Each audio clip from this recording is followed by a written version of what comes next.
नमस्कार हरि प्रेमियों, आपका हमारे YouTube चैनल में स्वागत है। हरि प्रेमियों, कैसे हैं आप? उम्मीद है आप सब अच्छे होंगे। आइए आज का प्रसंग शुरू करते हैं। आज का प्रसंग है, होनी होकर ही रहती है, होनी को कोई नहीं टाल सकता। हरि प्रेमियों, उससे पहले अगर आप हमारे चैनल पर नए हैं तो प्लीज़ चैनल को सब्सक्राइब ज़रूर कर लीजिए और बेल आइकॉन को ज़रूर दबा लीजिए ताकि आप तक हमारे सारे नोटिफिकेशन पहुंचते रहे। हरि प्रेमियों, आपका एक भी सब्सक्राइब हमारे लिए बेहद मायने रखता है। आइए सुनते हैं, होनी कैसे होकर रहती है। एक बार की बात है, एक साधु को तुलसीदास जी के साथ रहने के लिए सौभाग्य प्राप्त हुआ। वह साधु महाराज साधु भेष को बहुत महत्व देते थे। उनको वास्तव में गुरु और नाम पर कोई विश्वास भी नहीं था। एक दिन उसने कहा कि मुझे कोई ऐसा महात्मा बताइए जिसकी मैं संगति कर सकूं।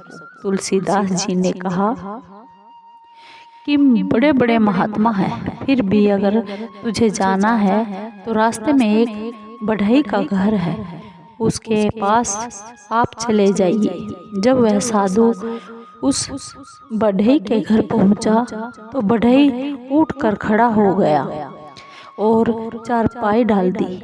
बहुत देर तक बढ़ई ने साधु महाराज से कोई भी बात नहीं की, बल्कि बढ़ई अपना काम करता रहा।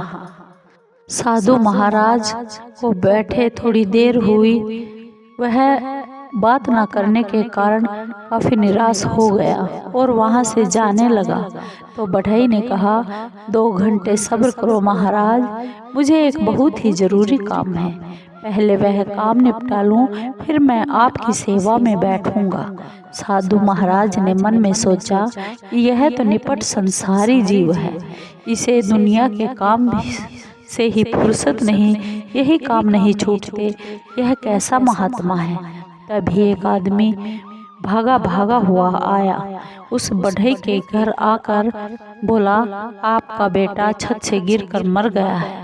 इस बात को सुनकर बढ़ई जरा भी नहीं घबराया और शांति से बोला, जब मालिक की यही मर्जी है तो मैं क्या करूं।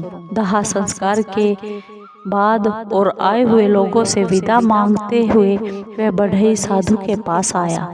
साधु उस बढ़ई से कहने लगे, जब आपको इन सब बातों का पता था तब आपने अपने लड़के को गिरने से क्यों नहीं बचाया। बढ़ई ने कहा, बच्चे को इसी तरह से मरना था और बच्चे से मेरा रिश्ता इसी तरह से टूटना था। यह सब भले ही के लिए ही हुआ है और मैं मालिक की रजा में राजी हूँ, मैं उनसे नाराज नहीं हूँ। इस पर साधु महाराज ने कहा, जरूर तेरे बेटे के साथ तुम्हारी दुश्मनी थी, तू अपने बेटे को अपने पास रखना ही नहीं चाहता था। यह सब कहकर साधु महाराज वहां से नाराज होकर जाने लगा। तो बढ़ई ने उस साधु महाराज से कहा, तुम मुझे क्या कहते हो? आज 8वें दिन तू फांसी पर लटक कर मर जाएगा। अगर बच सकता है तो जा, बच जा।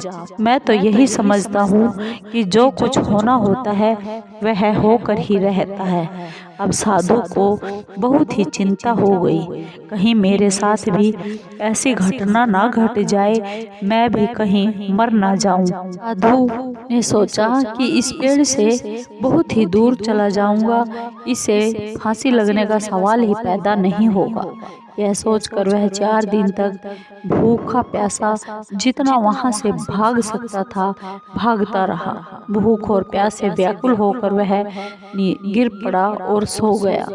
जब उठा तो दिशा का ख्याल ही नहीं रहा और वापस उसी ओर दौड़ने लगा जिस ओर से वह आया था। फिर 4 दिन तक लगातार फिर भागता रहा। आखिर उसी जगह पर वह साधु पहुंच गया जहां से 8 दिन पहले भागना शुरू किया था। जब वह 8 दिन हो गए तो वह सोचने लगा, अब मुझे कौन फांसी पर लटका सकता है। मैं तो उस पेड़ से कोसों दूर चला गया हूँ। वह बाढ़ी झूठ बोल रहा था। आज मेरा 8वां दिन है। यह सोचकर साधु महाराज उसी पेड़ के नीचे सो गया। वहां से कुछ दूर एक शहर में कुछ चोर चोरी का माल लूटकर उसी रास्ते से जा रहे थे। जितना सोना चांदी और सारा सामान था उन्होंने आपस में बांट लिया, पर एक सोने की का हार ही बाकी रह गया। उसके ध्यान में आया कि यह बहुत खूबसूरत हार है, क्यों न इसे साधु के गले में डाल दिया जाए।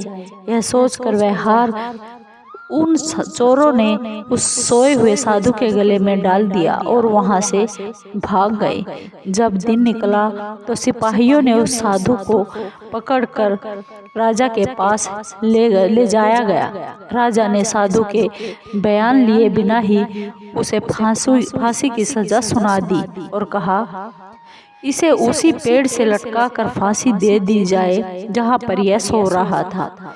उस साधु महाराज से पूछा गया, यदि तुम्हें किसी से मिलना हो तो बता, तुम्हें उसे मिलवा देंगे।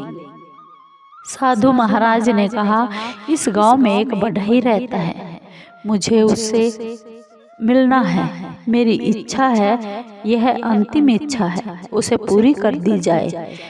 उस बढ़ई को बुलाया गया। जब वह आया तो साधु बोला, आप ठीक कहते थे, होनी होकर ही रहती है, होनी को कोई भी नहीं टाल सकता।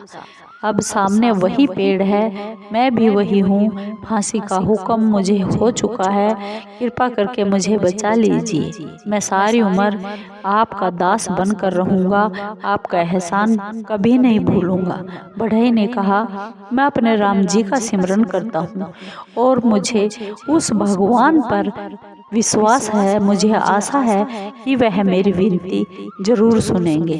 थोड़ी देर में ही खबर आई कि असली चोर पकड़े गए हैं। उन चोरों ने चोरी का सारा माल वापस कर दिया और राजा ने उस साधु को छोड़ दिया। साधु बढ़ई के घर पर पहुंचा और उस साधु से शिक्षा और दीक्षा दोनों लेकर उनका सच्चा सेवक बन गया, सच्चा शिष्य बन गया। हरि प्रेमियों, आपको ये सच्ची कहानी, सच्ची घटना जो कि हम सब बचपन से ही सुनते आ रहे हैं अपने बड़ों से, कैसी लगी? होनी तो होकर ही रहेगी। हम चाहे उसे लाख टालने की कोशिश करें, लेकिन हमारी टाली वह नहीं टल सकती। इसलिए हमें अपना कीमती समय व्यर्थ ना करके भगवान के सिमरन में लगा देना चाहिए। हरि प्रेमियों, आपको ये कहानी सच्ची कहानी है, ये कैसी लगी? अगर आपको अच्छी लगी हो तो प्लीज़ चैनल को लाइक कीजिए, शेयर कीजिए और कमेंट जरूर कीजिए, सब्सक्राइब कीजिए। धन्यवाद। जय श्री कृष्ण।